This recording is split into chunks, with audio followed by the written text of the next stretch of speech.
Bismillahirrahmanirrahim. Assalamualaikum warahmatullahi wabarakatuh.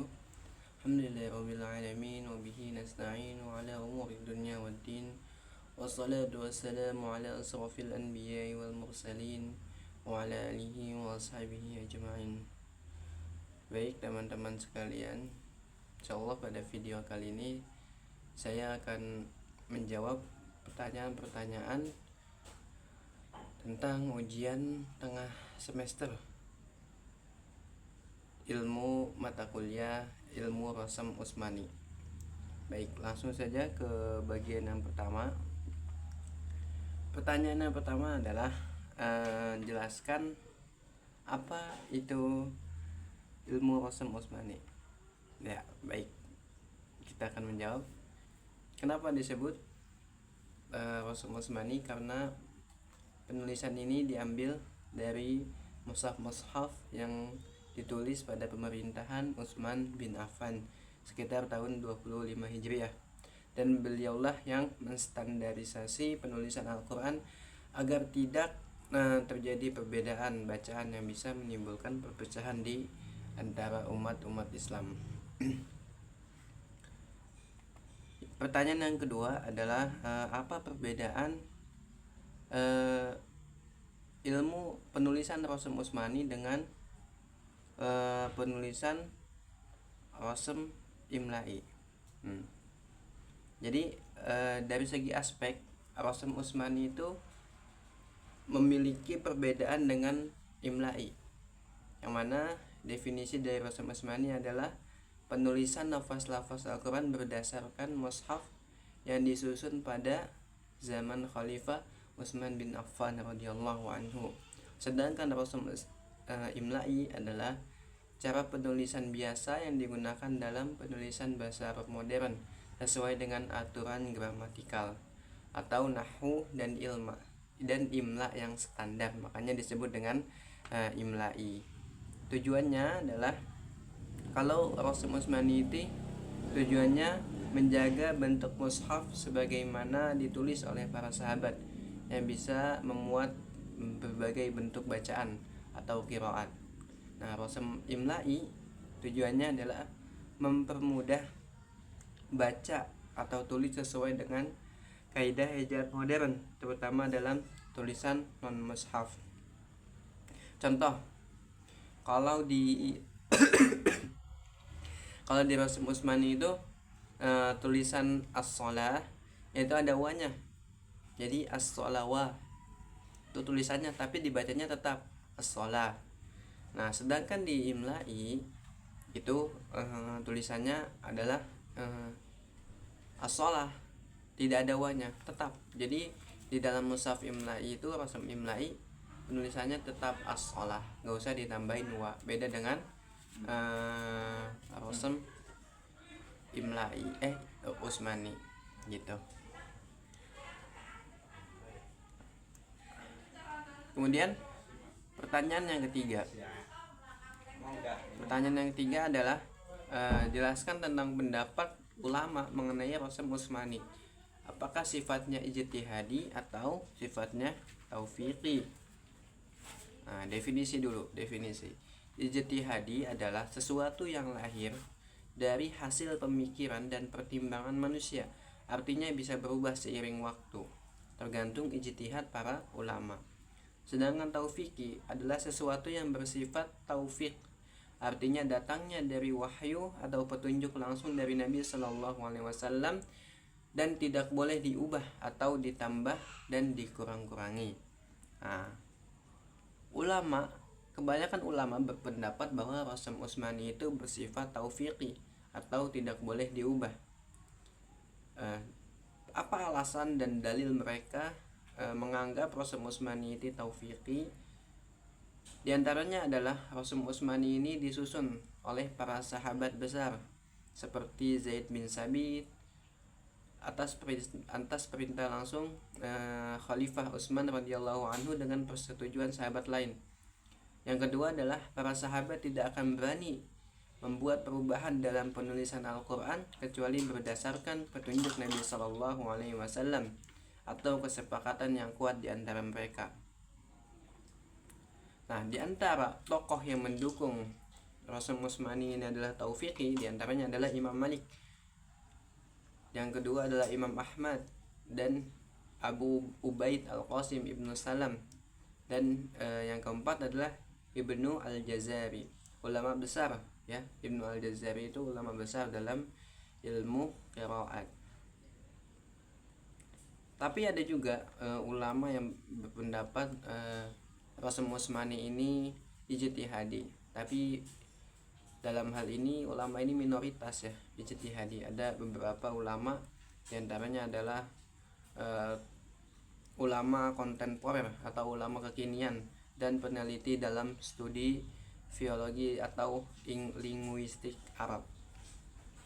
Yang kesimpulannya adalah pendapat yang paling kuat dan banyak diikuti oleh ulama klasik dan mayoritas ulama Islam adalah Rasul Utsmani itu taufiqi, bukan ijtihadi. Artinya Rasul Utsmani ya, mushaf yang sudah kita pegang itu tidak boleh diubah-ubah karena bentuknya merupakan bagian dari pewarisan wahyu yang dijaga sejak zaman Nabi Muhammad Sallallahu Alaihi Wasallam. Lanjut kita ke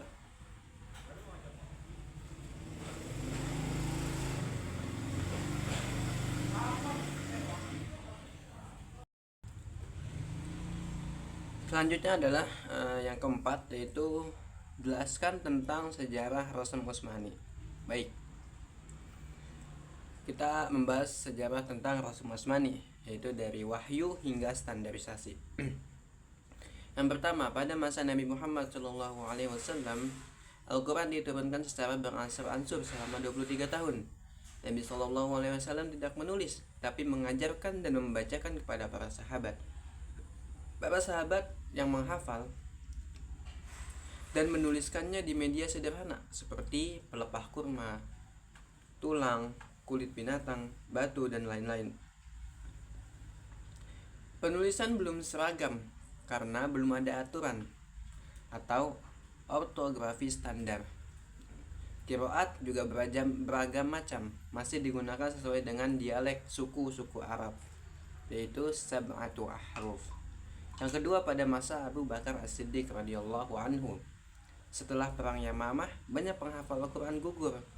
Umar bin Khattab mengusulkan kepada Abu Bakar untuk mengumpulkan Al-Quran dalam satu mushaf.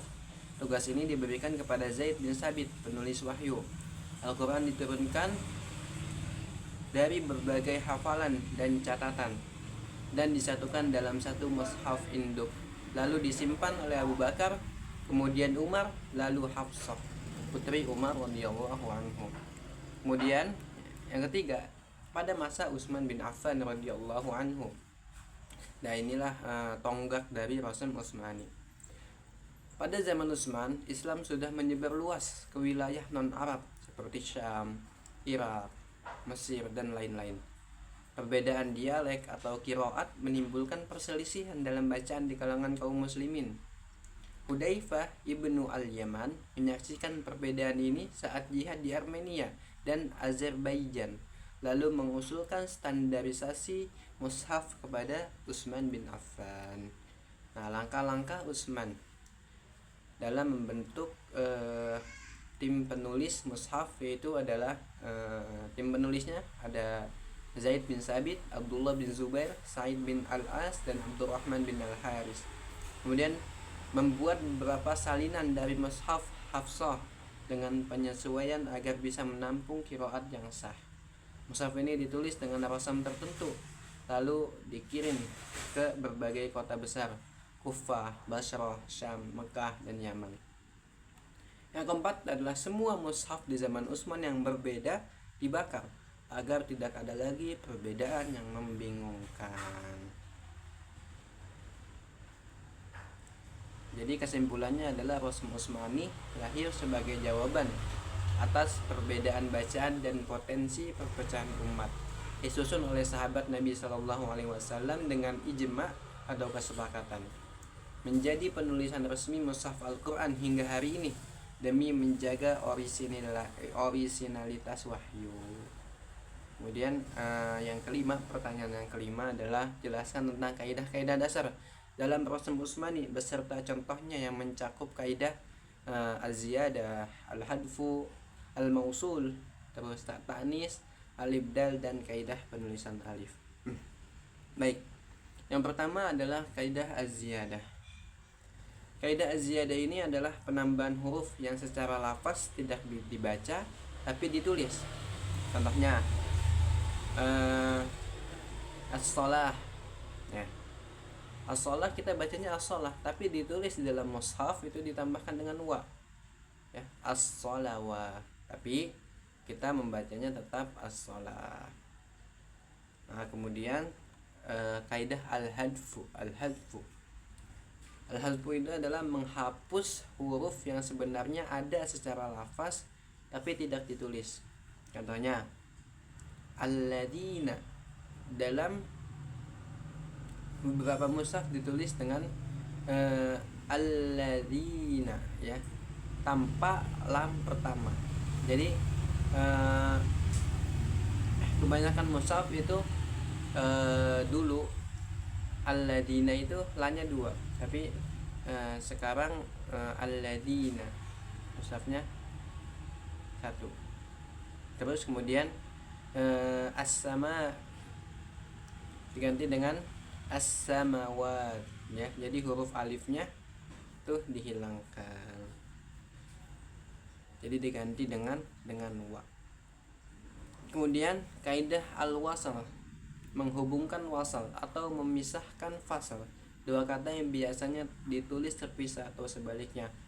Contoh, maliki kadang ditulis dalam satu kata, maliki. Kemudian Allah, biasanya kalau dalam kaidah ejaan itu anla itu ada nunnya, anla, tapi ditulisnya Allah, tidak ada nunnya. Kemudian kaidah tak tanis, penggunaan huruf ta atau ha untuk menunjukkan bentuk perempuan atau muannas. Contoh, rahmah, rahmatun, biasanya ditulis dengan rahmatun, rahmah dalam penulisan biasa. Jadi ta-nya diubah menjadi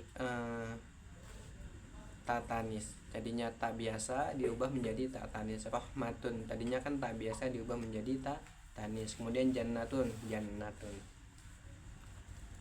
Dalam Rasm Utsmani banyak kata berakhiran ta marbutoh yang justru ditulis dengan ta maftuhah walaupun dibaca seperti ha.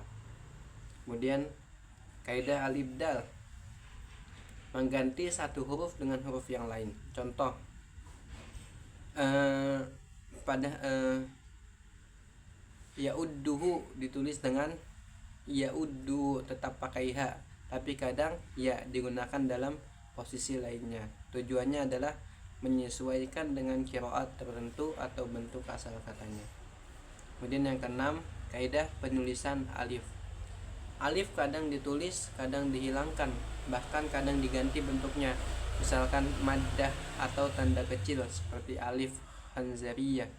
Contohnya ar-Rahman, tidak ditulis alif setelah ro meskipun dibacanya panjang, ar-Rahman.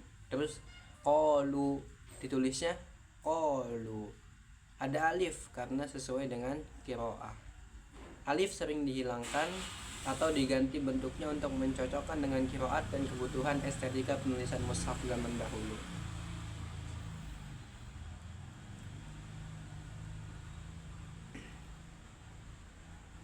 Kemudian yang terakhir adalah yang ketujuh. Pertanyaan yang ketujuh adalah jelaskan sisi mushaf.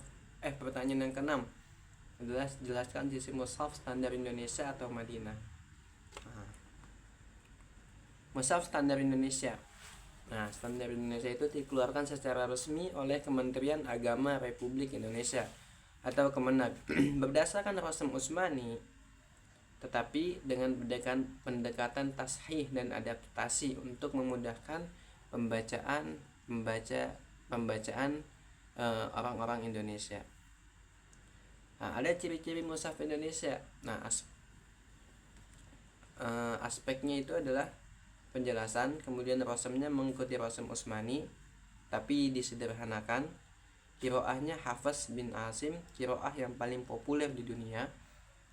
Tanda baca dan harokat lengkap, fathah, kasrah, dhammah, sukun, tasydid, mad, dan waqaf. Tujuannya agar mudah dibaca masyarakat awam, tapi tetap dengan kaidah ilmu rasam dan qiraah. Kemudian Mushaf Madinah. Mushaf Madinah itu dicetak oleh Majma' Al-Malik Fadl li Tibaat Al-Mushaf As-Sarif di Madinah, Arab Saudi. Ini adalah mushaf paling standar secara internasional. Rasam yang digunakan juga mengikuti rasam Utsmani yang lebih konservatif atau lebih lengkap. Menggunakan qiraah Hafs bin Asim sama kayak mushaf Indonesia. Tanda bacanya sangat detail, termasuk alif kecil, ya, mad, waqaf, ismam, imalah. Formatnya umumnya 15 baris per halaman.